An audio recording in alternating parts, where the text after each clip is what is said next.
স্বাগত। আজকে বাংলাদেশে আপনাদের সঙ্গে আছে আমি খালেদ মুহিউদ্দিন। ঘরে ঘরে তথ্য প্রযুক্তি সেবা পৌঁছে দিতে চায় সরকার, কিন্তু ইন্টারনেট সুবিধা বঞ্চিত অফলাইন জনগোষ্ঠীর আধিক্য দেশ জুড়ে। অন্যদিকে বৈশ্বিক প্রযুক্তি জালিয়াতদের ঠেকানোর নতুন লড়াই এখন সামনে। এসব নিয়ে আজকের আলোচনা ডিজিটাল অবস্থান ও গন্তব্য। কথা বলতে স্টুডিওতে আছেন ঢাকা টেলিযোগাযোগ বিভাগের অতিরিক্ত সচিব জনাব শওকত মোস্তফা, আছেন লার্ন এশিয়ার সিনিয়র পলিসি ফেলো ও টেলিকম বিশেষজ্ঞ জনাব আবু সাইদ খান, এবং রবি আজিয়াটার chief corporate and people officer Motiul Islam Nowshad. জনাব, আপনাদের সবাইকে স্বাগত জানাচ্ছি। আমি জনাব শওকত মোস্তফা, আপনার দৃষ্টিতে নিশ্চয়ই আছে, বিষয়টি জানাও আছে, আমি একটু দৃষ্টি আকর্ষণ করছি। দেশের সাইবার নিরাপত্তা নিশ্চিত করতে শিগগিরই ডিজিটাল সিকিউরিটি অ্যাক্ট বা ডিজিটাল নিরাপত্তা আইন যাকে বলতে পারি তা অনুমোদন দেওয়া হবে বলে জানিয়েছেন তথ্য যোগাযোগ প্রযুক্তি প্রতিমন্ত্রী জুনায়েদ আহমেদ পলক। মন্ত্রণালয় থাকায় আইনের খসড়া শিগগিরই মন্ত্রিসভায় পাঠানো হবে বলেও জানানো হয়েছে আমাদের। তো এই ডিজিটাল নিরাপত্তা আইনকে আমাদের নিরাপত্তা নিশ্চিত করবে বেশি, নাকি আমাদেরকে আসলে শৃঙ্খলিত করে তুলবে বেশি? আপনি কি মনে করছেন যে আমরা অভয় একটু পেতে চাই আপনার কাছে? ধন্যবাদ আপনাকে। আমি আইনটির খসড়া এখনো আমার দেখার সুযোগ হয়নি, এবং আমার এটা আরেকটি বিভাগ, আপনি জানেন আইসিটি আরেকটি বিভাগ আমাদের মন্ত্রণালয়, এবং তারাই আইনটি করতে যাচ্ছে আমরা জেনেছি। এবং আপনারা জানেন আইন করার একটা প্রক্রিয়া থাকে, সেখানে ইন্টারমিনিস্ট্রিয়াল কনসালটেশন হয়, এবং যখন এগুলো আসবে এবং স্টেক হোল্ডারের মধ্যে আপনার মতো, আপনি যে অভয়ের কথা বলছেন, আপনারও হয়তো সেখানে কন্ট্রিবিউশন থাকার সুযোগ থাকবে। অতএব অভয়ের দিক থাকবে না, এটা নির্ভয় এবং ভালোভাবে ইন্টারনেট যেন ব্যবহার করা যায়। আমরা ডিজিটাল বাংলাদেশ করতে চাচ্ছি, কিন্তু অরক্ষিত ডিজিটাল বাংলাদেশ তো করা যাবে না। যে কারণেই এই বিষয়টি নিয়ে সরকার বিবেচনাও করছে। এই প্রসঙ্গে আমি আরেকটা কথা আপনাকে বলতে চাচ্ছি যে আমরা সাইবার সিকিউরিটির বিষয়ে আমাদের সরকারের সমন্বিত কোনো প্ল্যাটফর্মও নেই, এটা বলতে কোনো দ্বিধা নেই। সেই দৃষ্টিকোণ থেকে ঢাকা টেলিযোগাযোগ বিভাগ একটা প্রকল্প হাতে নিয়েছে, এবং সেই প্রকল্পটার মধ্যে ল এনফোর্সমেন্ট এজেন্সিগুলোকে তাদের এলআই কমপ্লায়েন্সের আওতায় আনার ব্যাপারে যেন সুযোগ সৃষ্টি করা হয়, সেই সব বিষয় রেখে। আর আমাদের যে ইন্টারনেটের যে ক্লাউড কম্পোজিশন আছে, বিশেষ করে আপনি জানেন ইন্টারনেট দেশে প্রবেশ করে গেটওয়ে হচ্ছে আইআইজি লেভেলে, সাবমেরিন কেবল থেকে আইআইজির মাধ্যমে আইসিটি হয়ে এটা ব্যবহার হয়। তো সেই জায়গাগুলোতে ডিপ প্যাকেজ ইন্সপেকশনের মতো, অথবা ডাটা এনক্রিপশন যদি থাকে এটাকে ডিক্রিপশন করার মতো এই সমস্ত মেকানিজম দিয়ে যেন নাগরিকদেরকে নিরাপদ ইন্টারনেট সেবা দেওয়ার ব্যবস্থা করা যায়, এই উদ্যোগটা সরকার গ্রহণ করতে চায়। এই বিষয়গুলি কি আসলে সংজ্ঞায়নগুলি ঠিক করা আছে? আপনি বলছিলেন যে আপনি খসড়াটি দেখেন না, কিন্তু inter ministerial meeting A D packaging বা ওই বিষয়, এটা তো আমি প্রকল্পের দিকের কথা বললাম। আর আপনি যে অ্যাক্টের কথা বলেছেন, এই অ্যাক্ট স্বাভাবিকভাবে যখন একটা অ্যাক্ট তৈরি হয়, এটা স্বাভাবিকভাবে সব কিছু ঠিক করা হবে। ডেফিনিশনগুলি নিয়ে আসলে এর প্রিয়াম্বল, এর ডেফিনিশন, এর ক্ষেত্র, জুরিসডিকশন সবকিছুই থাকবে। ল এনফোর্সমেন্ট এজেন্সির জুরিসডিকশন কি থাকবে না থাকবে সব। আবু সাইদ খান কে এই বিষয়ে একটু মন্তব্য করবেন? আমি একই প্রশ্ন করতে চাই যে ডিজিটাল নিরাপত্তা আইন আসলে আমাদের নিরাপত্তাই বেশি দিবে নাকি আমাদেরকে শৃঙ্খলিত বেশি করবে? ধন্যবাদ খালেদ।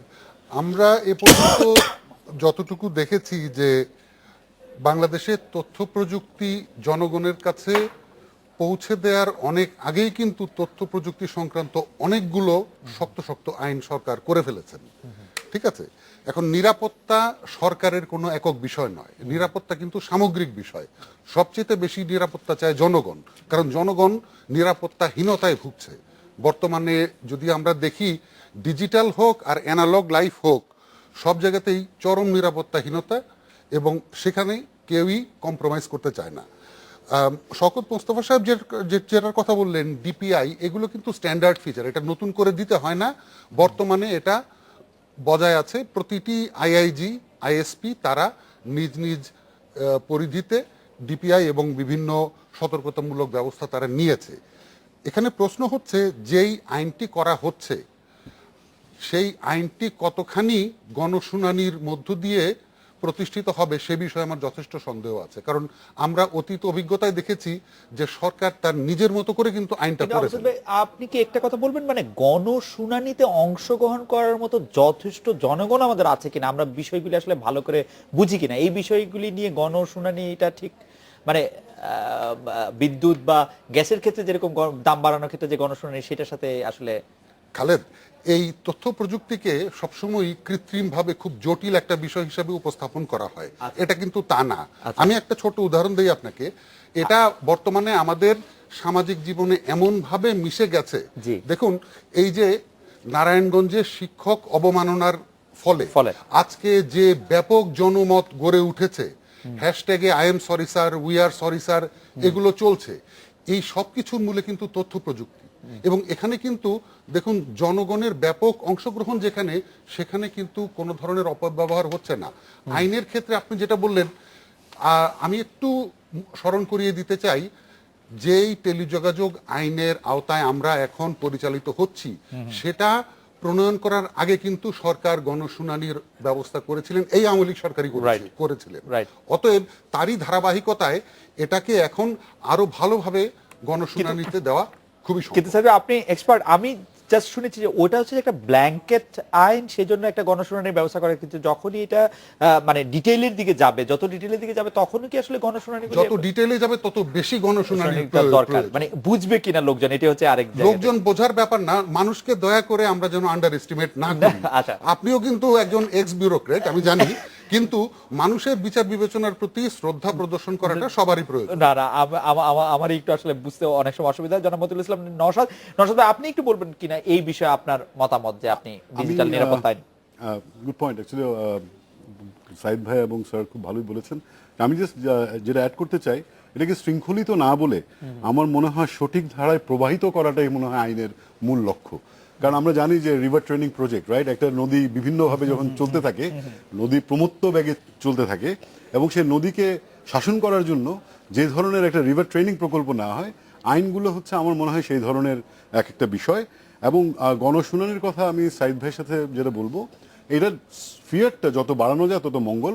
তবে আমার মনে হয় এক্সপার্ট ওপিনিয়নটা খুবই ইম্পর্টেন্ট। তবে জনগণের মধ্য থেকে যারা এক্সপার্টিজ আছেন, সেই এক্সপার্টিসদেরকে যারা এটা নিয়ে কাজ করেন, তাদেরকে এর মধ্যে নিয়ে আসতে পারলে আরো বেটার হয়। সিকিউরিটিটা কিন্তু একটা খুবই আপেক্ষিক বিষয়। আমি প্রায়শই ইন্টারনেটে কার্ড চার্জ করতে হয়, এবং প্রত্যেকটা সাইটে যখন আমি ঢুকি, আমি বিভিন্ন ইনস্টিটিউটে যখন পেমেন্ট করি আমার অ্যানুয়াল রিনিউয়ালের জন্য, সব জায়গায় দেখা যায় একটা তালা এবং এটা সুন্দর করে লেখা থাকে সিকিউর সাইট। কিন্তু আমি যতবারই সেই পেমেন্টটা করি, ততবারই আমি একটু চিন্তা করি যে আমার ক্রেডিট কার্ডের যে আমি পিছনের দিকের যে নাম্বারটা, সিবিসি কোডটা দিলাম, সেটা কি সঠিক জায়গায় থাকলো না চলে গেল। কিন্তু আসলে এই জিনিসগুলো, হ্যাঁ, রাস্তায় গাড়ি চললে আপনি যত সঠিকভাবে গাড়ি চালান না কেন, আপনার আরেকটা গাড়ি আপনার উপরে এসে পড়তেই পারে। কিন্তু সেই জন্য যে আমি কোনো একটা ফ্রেমওয়ার্ক তৈরি করব না, আমার মনে হয় সেটা ঠিক নয়। উদ্যোগটা ভালো, এবং শৃঙ্খলিত না বলে আমার মনে হয় সঠিক ধারায় প্রবাহিত করাটাই উদ্দেশ্য। আমি একটু অ্যাড করতে চাই। জি প্লিজ। যে এটা দেখবেন যে আলটিমেটলি ইন্টারমিনিস্ট্রিয়াল কনসালটেশন না, এটা তো যে মন্ত্রণালয় আইনটা গ্রহণের উদ্যোগ নিয়েছেন তাদের ওয়েবসাইটও থাকবে, সব সর্বত্র প্রচারিত হবে। আলটিমেটলি কিন্তু জনগণের প্রতিনিধি, সম্মানিত সংসদ সদস্য যারা, তাদের কাছে তো এই আইনটা খসড়া যাবে, সেখানে তো এটা ডিটেইল ডিসকাশন হবে এবং পার্লামেন্টের প্রসেসের মাধ্যমে আইনটা পাস হবে। অতএব জনগণ যে এখানে সম্পৃক্ত নয়, এটা তো ঠিক না, সবাই এখানে সম্পৃক্ত না, কিন্তু ইনডাইরেক্ট ইনভলভমেন্ট এক কথা, আর যারা ইন্টারেস্টেড আছেন তারা তো অবশ্যই ওয়েবসাইট দেখে তাদের কমেন্ট দিতে পারেন।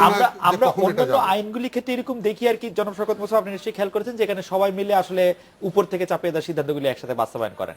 মানে অনেক ক্ষেত্রে এখন কি এই ধরনের আইন করে?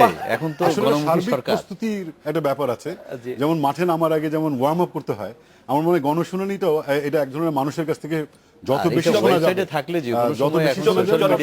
এক ধরনের জনমতের কথা বলেছেন। আমি আরেকটি বিষয় জনমতের ব্যাপারে আপনার দৃষ্টি আকর্ষণ করছি জনাব শওকত মোস্তফা, যে সম্প্রতি ভাস লাইসেন্স প্রদানের খসড়া নীতিমালা প্রকাশ করেছে ডাক ও টেলিযোগাযোগ বিভাগ। এই খসড়া বিষয়ে জনমত যাচাইয়ের কার্যক্রমও শুরু করা হয়েছে, কিন্তু আমরা জানছি যে এইটার মানে লাইসেন্সের উদ্যোগ নেওয়া হলো অপারেটরদের আপত্তির মুখে তা থমকে গিয়েছিল। বিষয়টি কি সেরকম কিনা, এখন এটি কি অবস্থা আছে, এবং এই যে নীতিমালাটা সম্পর্কে জনমত যাচাই করা হচ্ছে সেটি মানে অনেকদিন ধরে আসলে ইন্টারনেটে ঘোরাফেরা করছে, কিন্তু এখন কি অবস্থা, আসলে নীতিমালা আপনারা করছেন কিনা? আপনি যে ভাস গাইডলাইনের কথা বলেছেন, আসলে এটা এখনো আমরা ভ্যালু অ্যাডেড, আমরা এখনো ভ্যালু চেইনটাই নিরূপণ করতে পারিনি। আচ্ছা, এটা বিটিআরসি থেকে আমাদের কাছে একটা প্রস্তাবনা এসেছে। আসার পর মন্ত্রণালয়ে, যেহেতু আমি এই উইং এর দায়িত্বে আছি, আমি আমার স্টেক হোল্ডারদের সঙ্গে এটা নিয়ে অলরেডি মিটিং করেছি। করে আমরা অনেকগুলো ভ্যালু চেইনের যারা যারা ইম্পর্টেন্ট স্টেক আছে তাদের সবাইকে আমরা চেষ্টা করেছি আইডেন্টিফাই করার জন্য। করার পরে আমরা এটাকে আরও পরীক্ষা নিরীক্ষা করার জন্য, বিশেষ করে আমাদের যারা মোবাইল অপারেটরস আছেন তাদের কাছে আমরা আবার এটা পুনরায়, আজকেই আমি এটা পুনরায় প্রেরণ করার জন্য আমরা সিদ্ধান্ত নিয়েছি। আমরা এটাকে আরো একটু সুন্দর করা এবং এটাকে যেন গ্রাহক বান্ধব, জনবান্ধব করা যায়। আর আমরা ভাস গাইডলাইন হঠাৎ করে করতে গেলেও অসুবিধা আছে। এখানে কথার প্রসঙ্গে অন্য অনেক কথা এসে যায়, যেমন অনেক শিল্পীরা গান করেন, তারাও তাদের রয়্যালটি চান। তো তাদের ক্ষেত্রে যখন বলা হয় যে তাদেরকে কিভাবে আমরা এই মোবাইল ইয়ের ভিতরে আনবো, তখন আমি আবার অন্যদিকে চলে যাচ্ছি, আমি সেই দিকে এখন যাব না। ভাস গাইডলাইনের বিষয়টাকে আমরা স্পেসিফিক্যালি দেখছি, আমরা প্রত্যেকটা স্টেকের অপিনিয়ন নিচ্ছি, এবং আমাদের সাইদ সাহেবের মতো যারা এইদিকে বিজ্ঞ আছেন তাদেরও আমরা অপিনিয়ন নিয়ে আমরা এটা চূড়ান্ত করে আমরা এটা জারি করার আগে অবশ্যই বিটিআরসি সহ ইন্টারমিনিস্ট্রিয়াল মিটিং করে এটা। জনাব শওকত মোস্তফা, আমি একটু মায়ের কাছে মাসির গল্প হচ্ছে কিনা, তারপর আপনাকে যদি একটু ডেটগুলির দিকে একটু দৃষ্টি আকর্ষণ করি।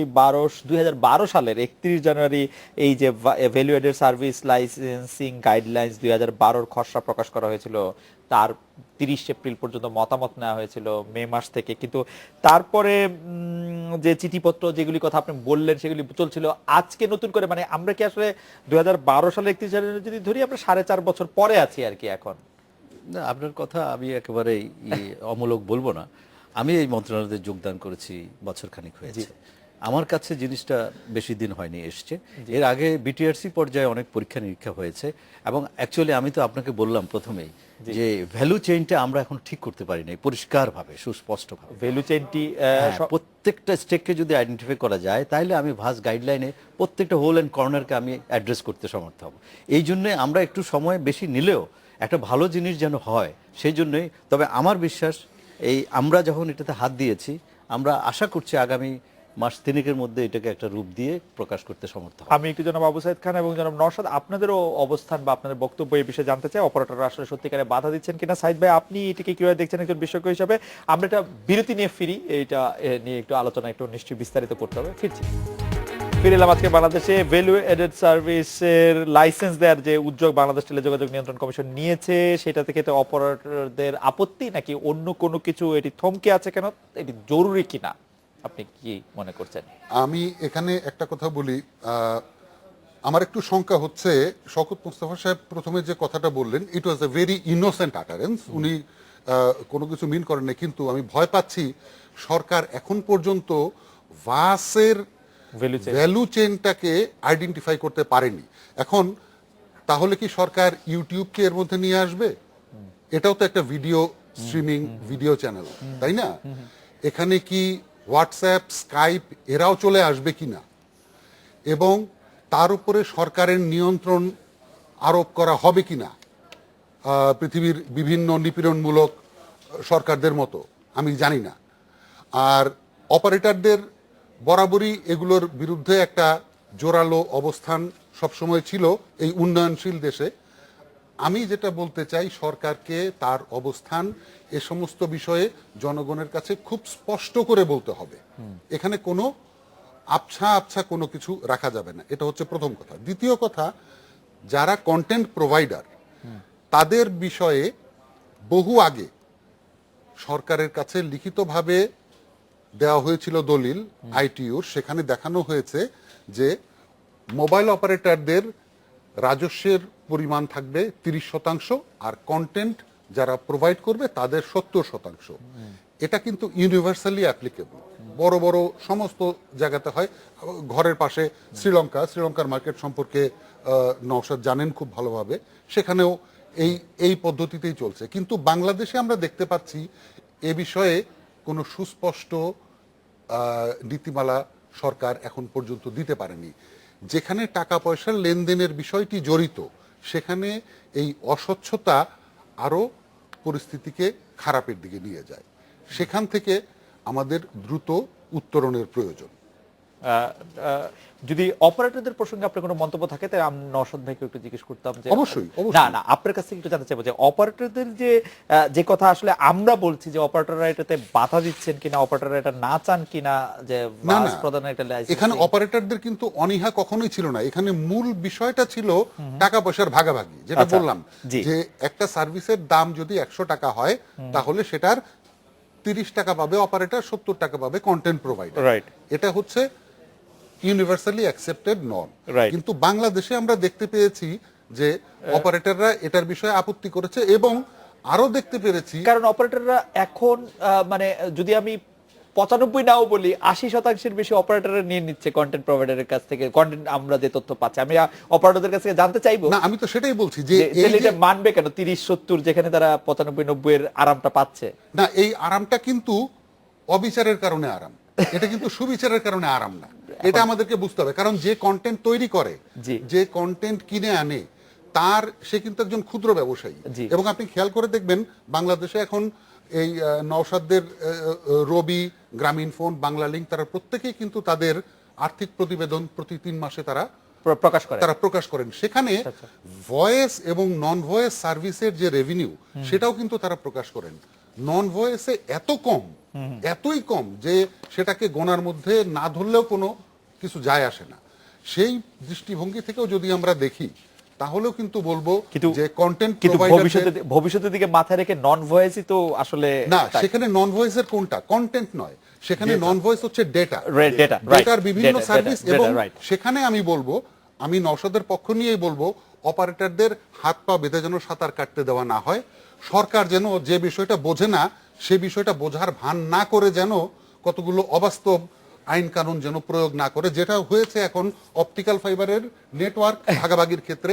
এনটিটিএন নামে একটা কিম্ভূত কিমাকার জিনিস বাংলাদেশে তৈরি করা হয়েছে, আবার ডিজিটাল বাংলাদেশের কথা বলা হয়েছে। সেটি নিশ্চয়ই আমাদের শওকত মোস্তফা একটু বলবেন। আপনি অপারেটরদের একজন আছেন আমাদের সঙ্গে, নওশাদ ভাই, আপনি যদি একটু বলেন যে আপনারা আসলে সেই লাইসেন্সিং চান কিনা, সেই লাইসেন্সিং এর ক্ষেত্রে আপনারা এটার মধ্যে কোনো বাধা হয়ে দাঁড়াচ্ছেন কিনা। কারণ সঠিক হিসাব কারো কাছে নেই, কিন্তু 90% বেশি টাকা আপনাদের কাছে যায়, কন্টেন্ট প্রোভাইডারদের কাছে 10%। না, আমি প্রথমে বলবো যে আমি গুণগত বিচারে না গিয়ে আমি জাস্ট জেনারেলি আমি যেটা বলতে চাই, অপারেটর অবশ্যই চাবে যখন এটা নিয়ে একটা গাইডলাইন হবে, তারা তাদের মতামত অবশ্যই দিবে, কারণ এখানে কি স্টেক হোল্ডার হচ্ছে অপারেটর ইটসেলফ, রাইট, আদার দেন দি সাবস্ক্রাইবার্স, রাইট। প্রথমে সাবস্ক্রাইবার যারা বেনিফিশিয়ারি, তারপর operator, one group of beneficiary, এরপরে হচ্ছে কন্টেন্ট প্রোভাইডাররা। তো এটা একটা ভ্যালু চেইন, রাইট। এখন এই জায়গাতে প্রত্যেকের একটা কন্ট্রিবিউশন আছে, এবং অপারেটরদের প্ল্যাটফর্ম ইউজ করে এই আপনার সার্ভিসটা ওখানে যায়, এবং অপারেটরদের সাথে আলাপ আলোচনা করে এবং কন্টেন্ট প্রোভাইডারদের ত্রিপক্ষীয় আলাপ আলোচনা করে আমার মনে হয় এটা একটা সমাধান হতেই পারে, এবং অপারেটররা কখনো এর বাধা হয়ে দাঁড়ায় 30-70 এর বিষয়টি আপনারা মেনে নেবেন কিনা? না, সে বিষয়ে এটা ডিপেন্ড করবে যে মার্কেট উইল ডিটারমিন। না, মানে সারা পৃথিবীতে যেটা স্ট্যান্ডার্ড দাঁড়িয়ে গেছে, সেটাতে আর মার্কেট উইল ডিটারমিন বলে এটাকে পিছিয়ে দেওয়ার কোনো সুযোগ আছে? না, আসলে 30 এবং 70 এই বিষয়ে এই মুহূর্তে আমি কিছু বলতে পারছি না, এই জন্য কারণ হচ্ছে সাইদ ভাই বলেছেন যে আসলে এইটা রেভিনিউ ডিটারমিন করবে, কারণ এটা একটা বিজনেস, এটা ডিটারমিন করবে যে আদৌ এই বিজনেসে থাকা যাবে কিনা, কোন পর্যায়ে গেলে। এই ব্যাপারে কি জনাব শওকত মোস্তফা আপনি আর কোনো মন্তব্য করবেন, নাকি আমি পরবর্তী প্রসঙ্গটিতে যাব? এই ভাস গাইডলাইন অচিরেই খুব সহসাই আশা করি একটা রূপ পেয়ে যাবে। ভ্যালু চেইনের যে প্রসঙ্গটিতে সাইদ ভাই বলছিলেন যে এবং ভ্যালু চেইন এই বিষয়গুলোকে সব আমরা অ্যাড্রেস করতে যাচ্ছি, এবং আশা করি একটা ভালো গাইডলাইন আমরা অচিরেই দিতে সমর্থ হব, এটাই আমার বক্তব্য। আমি যদি অন্য একটি প্রসঙ্গে যাই, যে বিদ্যুৎ ও ব্যান্ডউইথ বিনিময় আমরা করেছি, যেটিকে আমরা আন্তঃযোগাযোগ নতুন সূচনা বলছি, যে ত্রিপুরা থেকে জাতীয় গ্রেডে 100 মেগাওয়াট বিদ্যুৎ যুক্ত হয়েছে, বাংলাদেশ থেকে ভারত 10 জিবিপিএস ইন্টারনেট ব্যান্ডউইথ পেয়েছে। এটা আমাদের জন্য একটা লাভজনক ডিল হয়েছে কিনা এখন পর্যন্ত, মানে বলার খুব বেশি সময় আসে নাই, 2 মাস মাত্র হলো, 2 মাস হয়নি ঠিকঠাক মতো। তো আপনি জানেন যে আমাদের CME-V4 যে সাবমেরিন কেবলস আছে, এটার ক্যাপাসিটি অ্যারাউন্ড 200 জিবিপিএস। এর মধ্যে আমাদের আজকে পর্যন্ত 122 জিবিপিএস আমাদের ব্যবহার হচ্ছে, আমাদের খালি রয়েছে বাকি অংশটুকু। সেখান থেকে ভারত সরকারের সঙ্গে, তার বিশেষ করে পূর্ব ভারতীয় অঞ্চলগুলোতে তাদের কানেক্টিভিটির জন্য তারা আমাদের চেয়েছে। আমরা কক্সবাজার থেকে আখাউড়া পয়েন্ট দিয়ে আমরা 10 জিবিপিএস অলরেডি আমাদের বিলিং স্টার্ট হয়ে গেছে, আপনি জানেন সেটা, আপনি বলেছেন। এবং ভারত সরকারের তরফ থেকে ভারত সঞ্চার নিগম তারা আরও 30 ক্রমান্বয়ে আস্তে আস্তে, তাদেরও তো আপনার ব্যান্ডউইথ নিয়ে আবার কানেক্টিভিটি তৈরি করতে হচ্ছে, তাদের সময় লাগছে।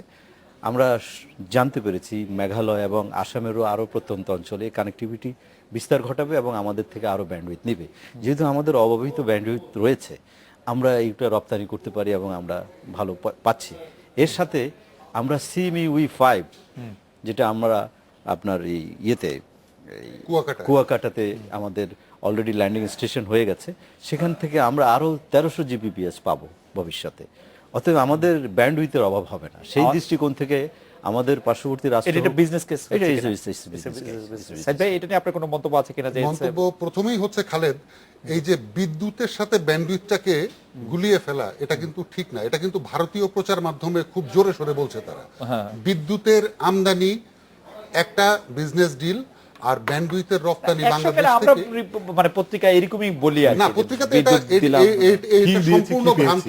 এটা জনগণের কাছে মনে হবে আমরা বোধহয় বার্টার করছি, জি। তা কিন্তু না। দুটো সম্পূর্ণ ভিন্ন, দুই চুক্তি। দুটি সম্পূর্ণ ভিন্ন বাণিজ্যিক চুক্তি। এখানে মূল বিষয়টা হচ্ছে ভারতের উত্তর পূর্বাঞ্চলীয় অঞ্চলে ভারতের বেসরকারি টেলিযোগাযোগ খাতের যে বড় বড় অপারেটররা রয়েছে, যাদেরকে আমরা অনেক বড় অপারেটর বলে মনে করি, কিন্তু তারা সাইদ ভাই এই কোনো আমি একটা network- ইন্টারেস্টিং দিকে আপনি একটু দুই সেকন্ড আপনি একটু কন্টিনিউ করেন প্লিজ। দুই দেশের প্রধানমন্ত্রী কিন্তু একসঙ্গে বলেছেন প্রয়োজন হলে ভারত আরো বিদ্যুৎ দিবে আর বাংলাদেশ দিবে আরো ব্যান্ডউইথ। আমাদের সাংবাদিকদেরই পুরোপুরি দোষ আপনি কিভাবে দিবেন? না। প্রধানমন্ত্রী দুজনেই বলেছেন এই কথা। প্রধানমন্ত্রীরা রাজনৈতিক নেতা, তারা তাদের ভাষায় কথা বলবেন, জি। তাতে কোনো আপত্তি নাই, কিন্তু আমরা যেন জি আমের সাথে আমরাকে না মিলাই, আচ্ছা এটা আমাদের খেয়াল রাখতে হবে। ওকে যেটা বলছিলাম, জি ত্রিপুরার ব্যান্ডউইথের প্রয়োজন আছে, কারণ উত্তর পূর্বাঞ্চলীয় অঞ্চলে ভারতীয় অপারেটররা কোনো নেটওয়ার্কের এক্সপানশন করে নাই, একমাত্র বিএসএনএল বাদে। ত্রিপুরাতে আমরা বর্তমানে যেটা দিয়েছি সেটা ত্রিপুরাতে থেমে না থেকে মেঘালয় এবং আসাম, শুধু তাই না পশ্চিমবঙ্গে আমরা ব্যান্ডউইথ রপ্তানি করতে পারবো। একটা কারণে, আমার বাংলাদেশ থেকে সিঙ্গাপুরের ভৌগোলিক দূরত্ব অনেক কম, চেন্নাই থেকে মুম্বাই থেকে অনেক বেশি। সেই কারণে মুম্বাই চেন্নাই হয়ে ভারতীয় Right. নেটওয়ার্কের ভেতর দিয়ে যেই ইন্টারনেট সিগন্যাল যাচ্ছে তার ভ্রমণের সময় অনেক বেশি। আমার এখান থেকে Better business case. এটা করে শুধু উত্তর পূর্বাঞ্চলীয় রাজ্যগুলো নয়, নেপাল এবং ভুটানে ব্যান্ডউইথ রপ্তানির জন্য আমাকে সক্ষমতা অর্জন করতে হবে। সেই জন্য চাই অত্যন্ত ঘাত সহ একটি অপটিক্যাল ফাইবার ট্রান্সমিশন নেটওয়ার্ক বাংলাদেশের ভেতরে, যেটা সরকার করতে সম্পূর্ণ ব্যর্থ হয়েছে। আমরা গত 6 বছর 7 বছরও করতে পারিনি, আমি জানি না কারণটা কি। বেসরকারি খাতের উপর তো নিষেধাজ্ঞা আরোপ করা আছে, কোনো বিদেশি বিনিয়োগ আসতে দেওয়া হবে না, এ ধরনের একটি মানে ইনফ্রাস্ট্রাকচার বিরোধী নীতিমালা কেন নেওয়া হয়েছে জানি না। আমাদেরকে অতি দ্রুত নীতিমালার বিরাট সংস্কার করতে হবে, এবং বাংলাদেশ এই অঞ্চলে আমরা মিয়ানমারকেও প্রয়োজন হলে ব্যান্ডউইথ রপ্তানি করতে পারবো।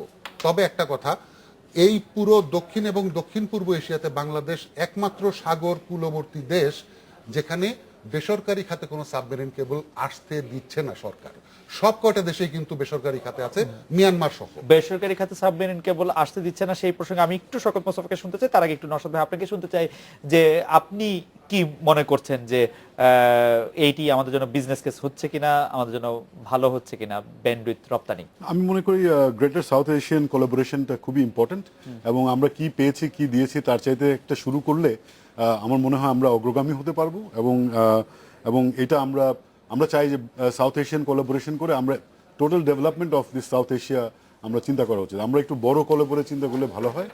আর আমি সাইদ ভাইয়ের সাথে যেটা বলবো সেটা হচ্ছে এই অপরচুনিটিগুলো অনেক সময় প্রথমে বোঝা যায় না। যেমন আমরা প্রথমে ল্যান্ডিং স্টেশনে আমরা প্রথমে কানেক্ট করি নাই, এখন আমরা আজকে মনে হচ্ছে যে ওটা কানেক্ট করলে বোধহয় ভালো হতো।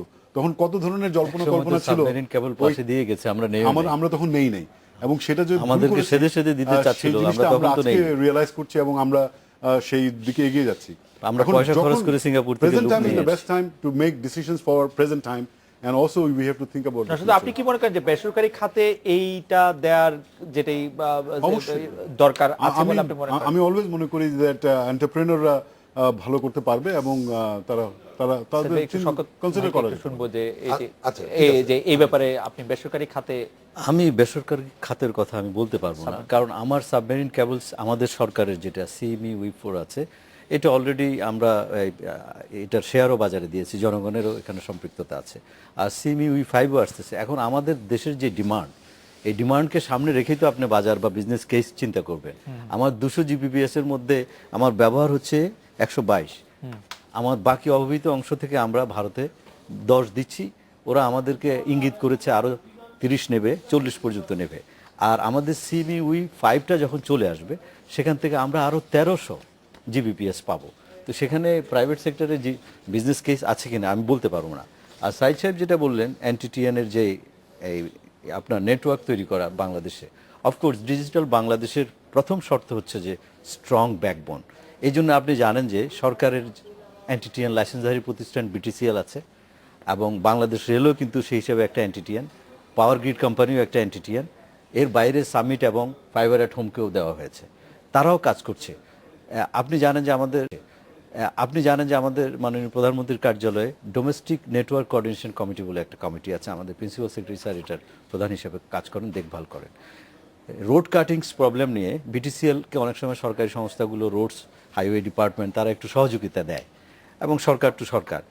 এনটিটিএনগুলো, প্রাইভেট এনটিটিএনগুলোকে এই সুযোগটা অনেক সময় দেওয়া হয় না, এবং এই প্রবলেমটা তারা রেজ করেছে এবং এটাকে অ্যাড্রেস করা হয়েছে। রাইট। তাতে দেখা যাবে কি তাদেরও আপনার কস্ট কমে আসবে, এবং তারাও তাদের যে রোল আউট অব্লিগেশন আছে তারা টাইমলি এটা করতে সমর্থ হবে। আমার মনে হয় যে এই বিষয় নিয়ে আমরা আরেকটু কথা বলতে চাই, কিন্তু যেই কথাটি আসলে বলতে চাই, এতক্ষণ কারিগরি বিষয়ের ফাঁকে কিছু একটি বিষয় খুব চলে আসছে সামনে, সেটি হচ্ছে যে আমরা যখন একটি ফোন হাতে নিচ্ছি এখন, বেশিরভাগ মানুষই জানেন যে তার প্রাইভেসি বলে কিছু থাকছে না। এই ফোনে আড়ি পাতা নিয়ে সারা পৃথিবীতে নানা ধরনের নানা কথা হয়েছে।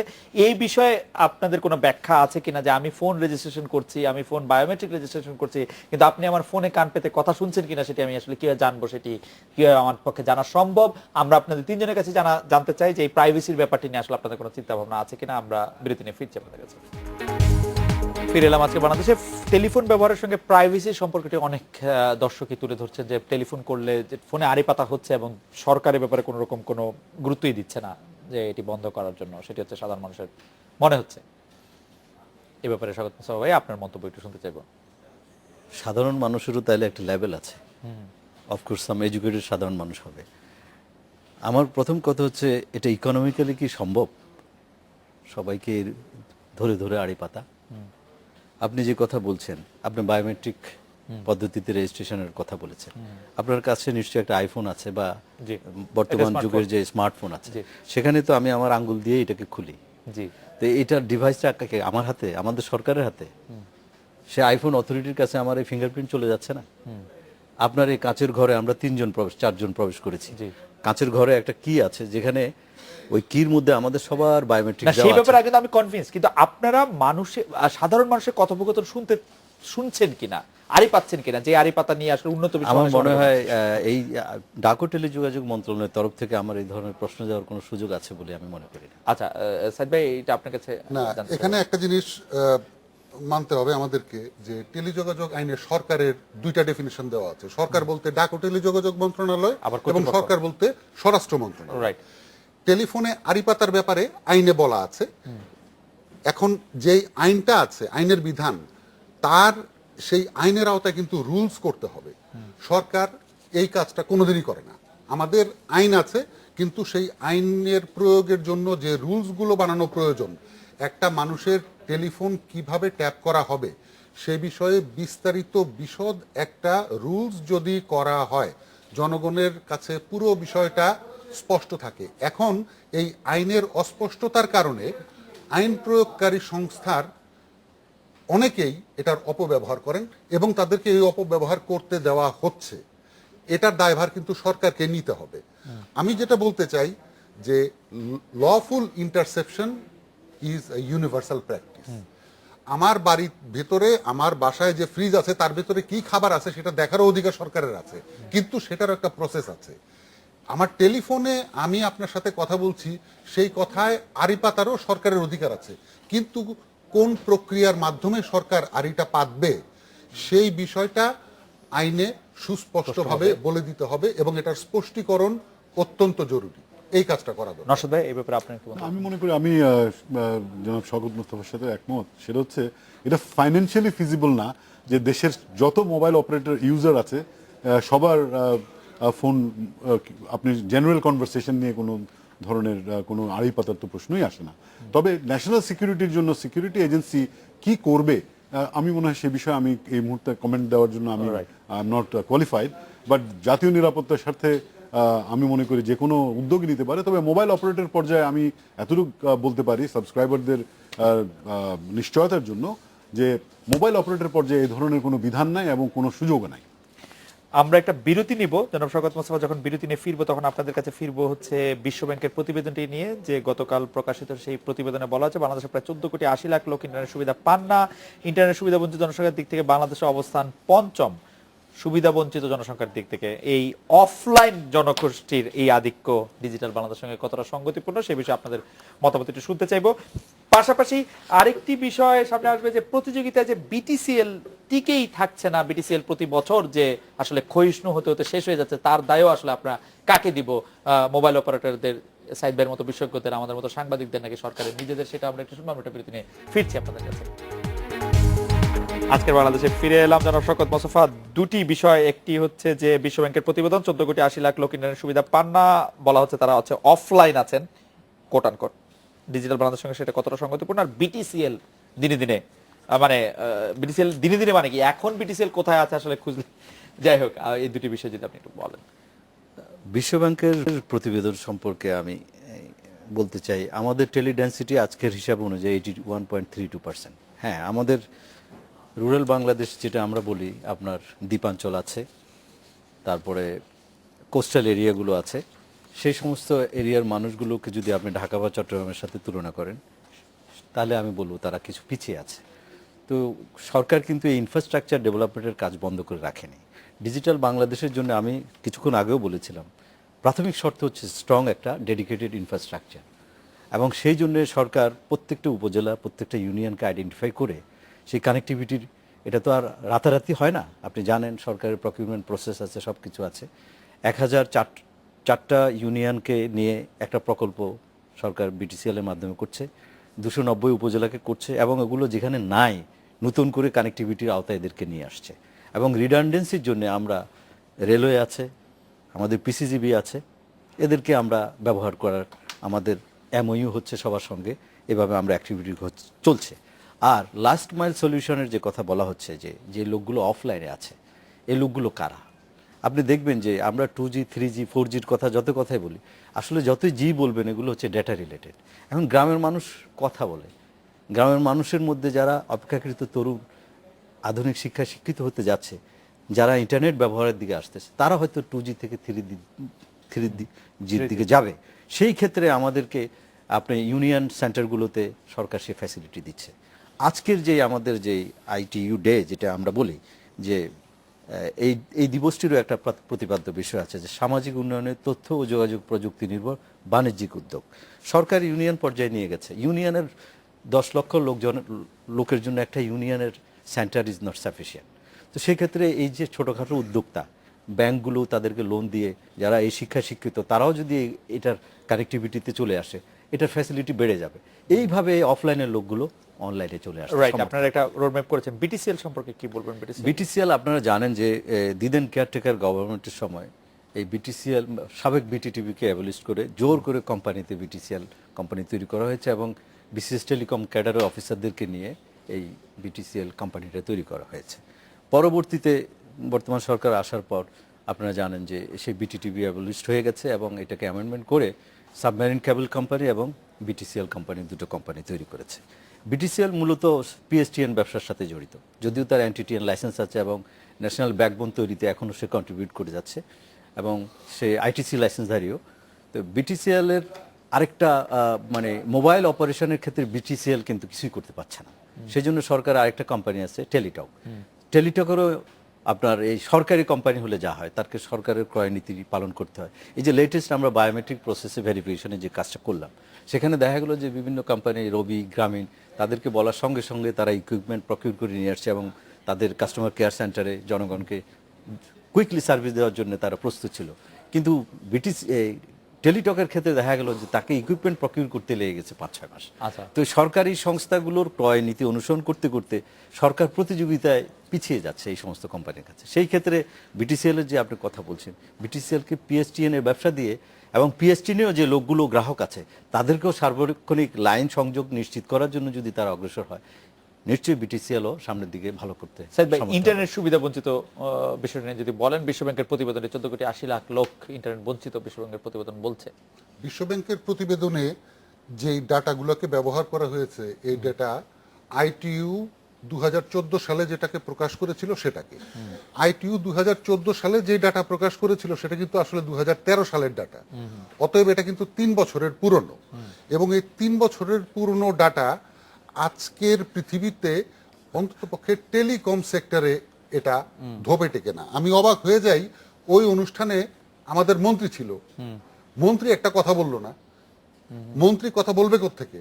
সরকারের কাছে কোনো স্ট্যাটিস্টিক্স থাকে না, অথচ প্রত্যেক সার্ভিস প্রোভাইডার সরকারকে প্রতি মাসে রিলিজিয়াসলি স্ট্যাটিস্টিক্স দেয়। আমাদের দেশের সরকার যদি এখন পর্যন্ত পরিসংখ্যানের গুরুত্ব অনুধাবন করতে না পারে, তাহলে এ সমস্ত বিদেশি তথাকথিত কি বলে ডেভেলপমেন্ট পার্টনার, এরা এসে উল্টাপাল্টা কথা বলেই যাবে। আই রিফিউজ টু বিলিভ যে বাংলাদেশ মিয়ানমারের পেছনে। এটা হইতে পারে, এটা তো অসম্ভব। এটা হয়েছিল এই কারণে যে বাংলাদেশ থেকে আইটিইউ কে সময় মতো ডাটা দেওয়া হয় নাই। কারণ গণপ্রজাতন্ত্রী বাংলাদেশ সরকারের কাছে পরিসংখ্যানের কোনো 2 পয়সার দাম নাই। এটা কিন্তু আমাদের কালচারের মধ্যে আছে, যেটার কুফল আমরা এভাবে ভোগ করি।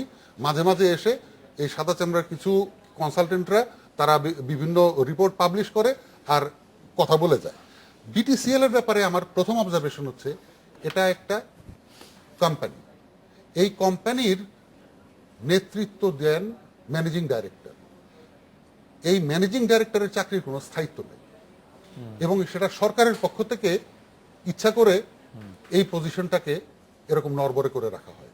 এবং এর যদি আপনি বোর্ড অফ ডিরেক্টরদের কম্পোজিশনের দিকে তাকান, তাদের কারোরই কিন্তু টেলিযোগাযোগের ব্যবসার চুল পরিমাণ কোনো অভিজ্ঞতা নেই। তারা হচ্ছে এটার বোর্ড অফ ডিরেক্টর, এটা টেলিটক বলেন, বিটিসিএল বলেন, সব জায়গাতেই। বিটিসিএল এর এখন যেটা করতে হবে, বিটিসিএল এর ফিক্সড টেলিফোনের ব্যবসা হবে না, এটা কিন্তু ইউনিভার্সাল ট্রুথ। বিটিসিএল কে এখন ক্যারিয়ার অফ দ্য ক্যারিয়ার্স এর রোলে আসতে হবে। তাকে ইনফ্রাস্ট্রাকচার তৈরি করতে হবে, সেই ইনফ্রাস্ট্রাকচারে বাকি সব সার্ভিস প্রোভাইডাররা তারা সেই ইনফ্রাস্ট্রাকচার ব্যবহার করে দেশের প্রত্যন্ত অঞ্চলে সেবা ছড়িয়ে দেবে। মতিউল ইসলাম নওশাদ, আমি সাইদ ভাই সূত্র ধরে এবং শওকত স্যারের সূত্র ধরে বলতে চাই, সেটা হচ্ছে সুবিধা আছে, ইউটিলাইজেশন নাই। ইনফ্রাস্ট্রাকচার আছে হয়তো, কিন্তু ইউটিলাইজেশন নাই। এবং এর সাথে আমি জাস্ট এনটিটিএনের ব্যাপারে একটু বলতে চাই যে ডিজিটাল এবং ইন্টারনেট সেবাকে আরও ত্বরান্বিত করার জন্য এবং ডিজিটাল বাংলাদেশের প্রক্রিয়াকে ত্বরান্বিত করার জন্য যে জিনিসটা আমি স্ট্রংলি মনে করি, সেটা হচ্ছে সারা দেশে আপনার নেটওয়ার্ক দেওয়ার জন্য ফাইবার অপটিক লেআউট করতে হবে। এবং যে নতুন টেকনোলজিগুলো আসবে এই ক্ষেত্রে ফাইবার অপটিক এবং একটা স্ট্রং টাওয়ার গাইডলাইন থাকতে হবে। এবং এইটা করার জন্য আপনার মোবাইল কোম্পানিগুলোকে আমার মনে হয়, যাদের কোর রেসপন্সিবিলিটি মানুষের দোরগোড়ায় নেটওয়ার্কটা পৌঁছে দেওয়া এবং নেটওয়ার্কটা এনশিওর করা যেন প্রপার সার্ভিস সাবস্ক্রাইবার পায়, এটা যাবে কি দিয়ে?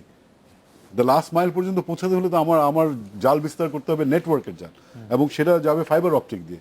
এবং ইঞ্জিন একজনের, বগি আরেকজনের, চাকা আরেকজনের, এই কোঅর্ডিনেশনটা I think it is very difficult. যেখানে কম্পিটিশন থাকতে পারে, এনটিটিএন কোম্পানি থাকুক, তবে মোবাইল অপারেটররা যেহেতু কি, আমার মনে হয় তাদেরকেও ফ্রিডম দেওয়া উচিত to choose a partner and also to invest in this sector. আমার একটা প্রশ্ন আছে, যেটা 40 সেকেন্ড আপনাদের তিনজনের কাছেই শুনতে হবে। সেটা হচ্ছে যে এটা কি সত্য নাকি মিথ্যা? অবৈধ ভিওআইপি বেড়েছে, বৈধ আন্তর্জাতিক কল কমেছে, এই তথ্যটি সত্য না মিথ্যা? এটা আপনার বেসিস কিসের উপরে তথ্য? না, মানে এই তথ্যটি সত্য না মিথ্যা যে ভিওআইপি বেড়েছে, অবৈধ বৈধ আন্তর্জাতিক কল কমেছে, এরকম কোনো তথ্য আপনার জানা আছে কিনা? আমার এই ধরনের কোনো তথ্য জানা নেই। সাইদ ভাই? আমি পত্রিকায় দেখেছি যে আইওএফ বলে একটা কিছু একটা তৈরি করা হয়েছে, এবং সেই আইওএফ তৈরি করার পরে বৈধ পথে কল আসা কমে গেছে এবং অবৈধ পথে নাকি কল বেড়েছে, সেটা পত্রিকার রিপোর্ট, কিন্তু কোনো প্রতিবাদ দেখি নাই। আচ্ছা, যাই হোক, এই বিষয়টি নিয়ে আসলে সবাই জানতে চেয়েছিলেন। আমাদের অনুষ্ঠান আজকে শেষ করতে চাই। আপনাদের অনেক ধন্যবাদ এই মূল্যবান মতামতের জন্য। ধন্যবাদ জানাবো শওকত মোস্তফা, আবু সাইদ খান এবং মতিউল ইসলাম নওশাদ। এই ছিল আজকের বাংলাদেশের। দেখা হচ্ছে আগামীকাল এই সময়। শুভরাত্রি।